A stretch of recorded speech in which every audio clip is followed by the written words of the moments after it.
اللہ تعالیٰ نے جو بھی حکم دیا ہے اس میں انسان کے لیے خیر ہی خیر ہے، خواہ اس حکم کی حکمت اس کو سمجھ آتی ہو یا نہ آتی ہو۔ اللہ سبحانہ و تعالیٰ کا جو بھی حکم ہے وہ خندہ پیشانی کے ساتھ اور شرح صدر کے ساتھ قبول کرنا چاہیے، اور اس یقین کے ساتھ اللہ کے حکم پر عمل کرنا چاہیے کہ اس میں ہمارے لیے دنیا میں بھی خیر ہے اور آخرت میں بھی خیر ہے۔ قرآن نے بھی ذکر کیا ہے کہ بعض دفعہ بعض چیزیں ایسی ہوتی ہیں جو انسان کو ناپسند ہوتی ہیں، لیکن اللہ تعالیٰ ان چیزوں میں انسان کے لیے خیر رکھ دیتا ہے۔ بعض چیزیں انسان کو پسند ہوتی ہیں لیکن حقیقت میں انسان کے لیے ان میں شر بھی ہو سکتی ہے۔ سورۃ البقرہ کی آیت نمبر 216 ہے، وَعَسَىٰ أَن تَكْرَهُوا شَيْئًا، ہو سکتا ہے تم کسی چیز کو ناپسند کرو، وَهُوَ خَيْرٌ لَكُمْ، جب کہ وہ تمہارے لیے بہت بہتر ہو، وَعَسَىٰ أَن تُحِبُّوا شَيْئًا، اور ہو سکتا ہے تم کسی چیز کو پسند کرو، وَهُوَ شَرٌّ لَكُمْ، جب کہ وہ تمہارے لیے شر ہو، وَاللَّهُ يَعْلَمُ وَأَنْتُمْ لَا تَعْلَمُونَ، اور اللہ جانتا ہے اور تم نہیں جانتے ہو۔ یعنی تم فیصلہ کرتے ہو اس کے ظاہر کے مطابق کہ اس چیز میں یہ فائدہ ہے، اس میں یہ خوبی ہے۔ وہ کاروبار ہو سکتا ہے، وہ کوئی انسان ہو سکتا ہے، وہ کسی کی صلاحیت ہو سکتی ہے۔ انسان اپنی پسند ناپسند کے مطابق فیصلہ کرتا ہے، لیکن اگر اپنی پسند اور ناپسند کو اللہ اور اس کے رسول کی پسند اور ناپسند کے تابع کر دے تو اس میں اس کے لیے خیر ہی خیر ہے، اور اس بنیاد پر وہ شر سے بچ جائے گا، اس لیے کہ حقیقی علم اس کے پاس ہے، وہ جانتا ہے، تم نہیں جانتے ہو۔ بعض حق کی باتیں ہوتی ہیں، سچی باتیں ہوتی ہیں، لیکن لوگوں کو پسند نہیں ہوتی۔ وَأَكْثَرُهُمْ لِلْحَقِّ كَارِهُونَ، قرآن نے کہا کہ اکثر لوگ حق کو ناپسند کرتے ہیں۔ سچی بات بہت سے لوگوں کو کڑوی لگتی ہے، اگر آپ کسی کی خیر خواہی بھی کر رہے ہیں تو بعض دفعہ اس کو وہ ناگوار گزرتی ہے، لیکن جب اللہ کے حکم کے تابع کر دیں گے کہ یہ شخص جو مجھے اللہ کا حکم بتا رہا ہے، رسول علیہ السلام کا حکم بتا رہا ہے، تو اس میں میرے لیے خیر ہی خیر ہوگی۔ یہ مومن کا عقیدہ ہونا چاہیے۔ یہ لوگ پوچھتے ہیں کہ کیا خرچ کریں، فرمایا جو بھی خرچ کرو وہ والدین کے لیے ہو، رشتہ داروں کے لیے ہو، یتیموں مسکینوں کے لیے، مسافروں کے لیے، جو بھی تم خیر کا کام کرو گے اللہ اس کا پورا علم رکھنے والا ہے۔ سوال یہ تھا یسألونک ماذا ينفقون، تو اس کی بات نہیں کی گئی، خرچ کہاں کرنا ہے سب سے پہلے والدین کا ذکر کیا، اور وراثت کے مسائل بیان کرتے ہوئے اللہ نے فرمایا آباؤکم و ابناؤکم لا تدرون ایہم اقرب لکم نفعا فریضۃ من اللہ ان اللہ کان علیما حکیما۔ وراثت میں کس کا کتنا حصہ ہے وہ اللہ نے مقرر کیا ہے، اسی پر اکتفا کرو، اور اگر تم اپنی پسند اور ناپسند کے مطابق تقسیم کرو گے، مثلا باپ کا کتنا حصہ بنتا ہے، بیٹے کا کتنا حصہ بنتا ہے، اگر اپنی پسند اور ناپسند کے مطابق تقسیم کرنے لگو تو وہ غلط ہوگا۔ اس لیے کہ بعض دفعہ انسان کو اولاد سے فائدہ یا خیر ملتی ہے، بعض دفعہ والدین سے خیر ملتی ہے۔ اللہ کی تقسیم پر فریضۃ من اللہ پر راضی رہیں گے تو اس میں خیر ہی خیر ہوگی۔ اللہ فرماتے ہیں تمہارے آباء و اجداد اور تمہارے بیٹے لا تدرون، تم نہیں جانتے ہو، ایہم اقرب لکم نفعا، کہ کس سے تمہیں زیادہ فائدہ ہوگا، جو تمہارے لیے کون سا زیادہ فائدے کے اعتبار سے بہتر ہے، زیادہ قریب ہے، تمہیں نہیں معلوم۔ جسے معلوم ہے اس نے مقرر کر دیا ہر ایک کا حصہ، لہٰذا اس کے مقرر کردہ حصے پر اکتفا کرو اور اس کی قائم کی جانے والی حدوں پر ٹھہر جاؤ۔ آخر میں جیسے فرمایا کہ یہ اللہ کی حدیں ہیں، ان سے تجاوز نہ کرو۔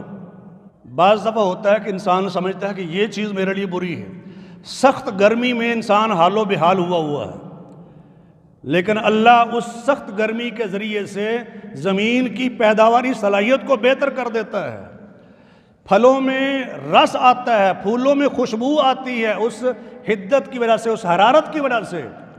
یعنی ایک پہلو تمہیں برا لگ رہا ہے، لیکن اسی میں اللہ تمہارے لیے خیر کا پہلو پیدا فرما رہے ہیں، اور وہ ہر شر میں سے خیر پیدا کرنے پر کلی طور پر قادر ہے۔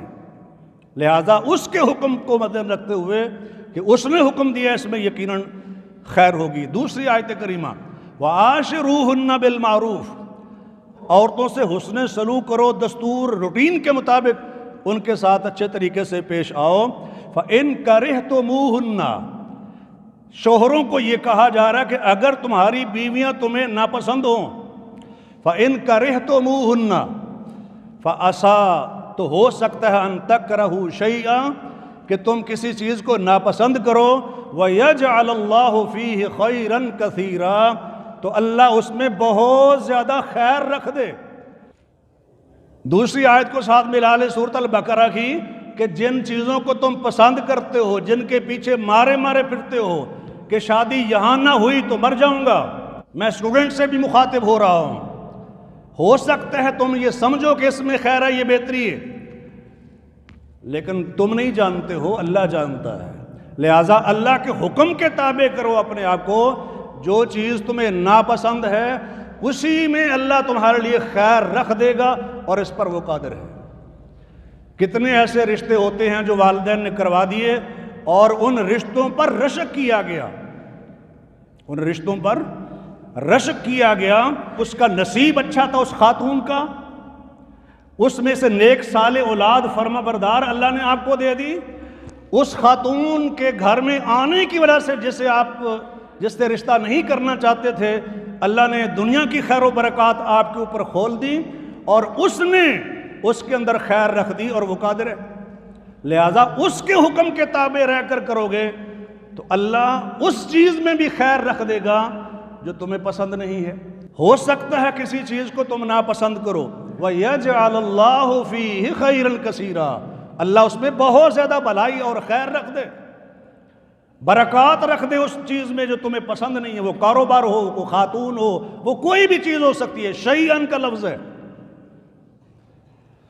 تو اللہ کی پسند کے مطابق فیصلہ کرنا، اور یہ جو اپنی پسند کے مطابق بعض دفعہ فیصلے کرنے والے ہوتے ہیں، چند دن کے بعد طلاق واقع ہو جاتی ہے۔ اور جو پہلی بات کہی جا رہی ہے نا، وہ یہ کہی جا رہی ہے کہ ہو سکتا ہے کسی خاتون میں، بیوی میں آپ کو کچھ چیزیں اچھی نہ لگتی ہوں، لیکن کچھ ایسی بھی ہو سکتی ہیں جو اچھی لگتی ہوں۔ اس میں صحیح مسلم کی حدیث ہے، لا یفرق مؤمن مؤمنۃ ان کرہ منہا خلقا رضی منہا آخر، اگر کسی کو اپنی بیوی کی بعض عادتیں بری لگتی ہیں تو بعض اچھی بھی تو ہوں گی نا، بعض وہ ہوں گی جو ان کو، یعنی ان شوہروں کو پسند بھی ہیں۔ بعض دفعہ یہ ہوتا ہے کہ آدمی کسی چیز کو ریپلیس کرنا چاہتا ہے، لیکن ریپلیس کرنے کے بعد اسے پتہ چلتا ہے کہ پہلی چیز ہی ٹھیک تھی۔ یہ حکومتیں آتی جاتی تو آپ دیکھتے ہیں نا، کسی حکومت سے بہت تنگ ہوتے ہیں، یہ 15-20 سال کو تو آپ لوگ جانتے ہیں، بہت تنگ آ گئے، بعد میں تبدیلی آنی چاہیے، حکومت اور آنی چاہیے، جب وہ آئی تو پھر تنگ آ گئے کہ یار پہلے بہتر تھا۔ یہ ہر ادارے میں، ہر جگہ پر، ملکوں کے اندر یہ چیزیں آپ دیکھتے ہیں، میں خاص بات ذکر نہیں کر رہا۔ تو اس لیے جو چیز موجود ہو، شرعی دائرے میں رہتے ہوئے اس کے ساتھ ٹریٹ کریں، کہ جو کچھ ہمیں حاصل ہے، جو کچھ دستیاب ہے، اس کے ساتھ ہم نے کیسے چلنا ہے، اس کو ہم نے کیسے بہتر کرنا ہے، یہ ہمارے ذمہ کا کام ہے۔ اور جو ہمارے ذمہ کا کام نہیں ہے، جب ہم اسے اپنے ذمہ لیتے ہیں تو پھر مسائل پیدا ہوتے ہیں، پھر ہم شرعی حکم کی خلاف ورزی بھی کرتے ہیں۔ وہ شارع عام، سڑک، کھلی سڑک جس کے اوپر نماز پڑھنے کی اجازت نہیں ہے، آپ روک کے بیٹھے ہوئے ہیں۔ جب اللہ کے بتائے ہوئے اصولوں اور ضابطوں کے مطابق زندگی بسر نہیں کرتے ہیں تو پھر اس طرح کی اور نافرمانی کے کئی کام ہیں جو سامنے آتے ہیں۔ تو بعض دفعہ یہ ہوتا ہے کہ کوئی ناپسند چیز ہوتی ہے، اللہ اس میں بہتری رکھ دیتا ہے۔ اسی طرح اگر آپ کمپیریزن کریں کہ ایک حکومت تھی، میں پاکستان کا ذکر نہیں کر رہا، ایک یزید کی حکومت تھی، وہ پہلے ہوئی، ایک عمر بن عبدالعزیز کی حکومت تھی، وہ بہت بعد میں آئی۔ تو یہ فرق معلوم ہے آپ لوگوں کو؟ ضروری نہیں ہے کہ جو پہلے حکومت ہوگی وہ ضرور بہتر ہوگی، ضروری نہیں ہے کہ جو بعد میں آئے گی وہ ضرور بہتر ہوگی۔ تو جو موجود ہے اس کے مطابق شریعت کے دائرے میں رہتے ہوئے کیسے آپ نے گزر اوقات کرنی ہے، یہ اصل ذمہ داری ہے ہماری۔ بعض دفعہ ہوتا ہے کہ ظاہری طور پر ایک چیز نقصان دہ ہوتی ہے، لیکن اللہ اسی میں بھلائی کا پہلو پیدا کر دیتا ہے، اللہ کے علم میں ہوتا ہے۔ حضرت خضر علیہ السلام نے کشتی کا پھٹا توڑ دیا تھا، ڈیفیکٹو کر دیا کشتی کو، لیکن یہ ڈیفیکٹڈ ہونا فائدے میں رہا نا۔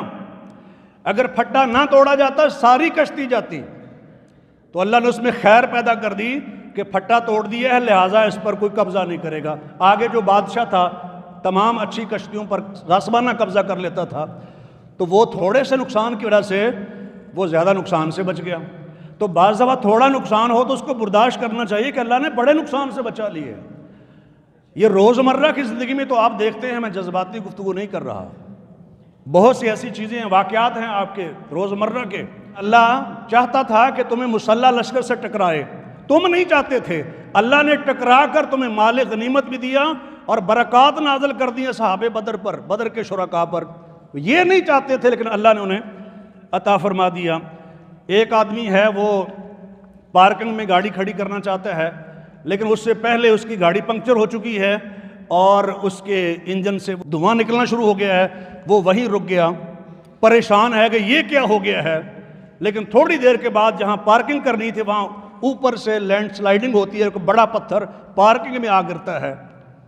اللہ کا شکر ادا کرتا ہے کہ اگر میری گاڑی خراب نہ ہوتی، پنکچر نہ ہوتی، تو میری پارکنگ ہوتی وہاں اور اوپر سے پتھر گرتا تو سب کا بڑا ہو گیا تھا۔ اللہ بندوں کا خیر خواہ ہے، ارحم الراحمین ہے، وہ بعض دفعہ تھوڑا نقصان کر کے بڑے نقصان سے بچا لیتا ہے۔ ٹرین نکل گئی، بندہ پریشان ہے، یار پتہ نہیں کب دوسری گاڑی آئے گی، لیکن پتہ چلا کہ چند ہی منٹ کے بعد اس ٹرین کو حادثہ پیش آ گیا تھا۔ اللہ نے تجھے مس کروا کے گاڑی چھڑوا کر تمہاری جان بچا لی ہے۔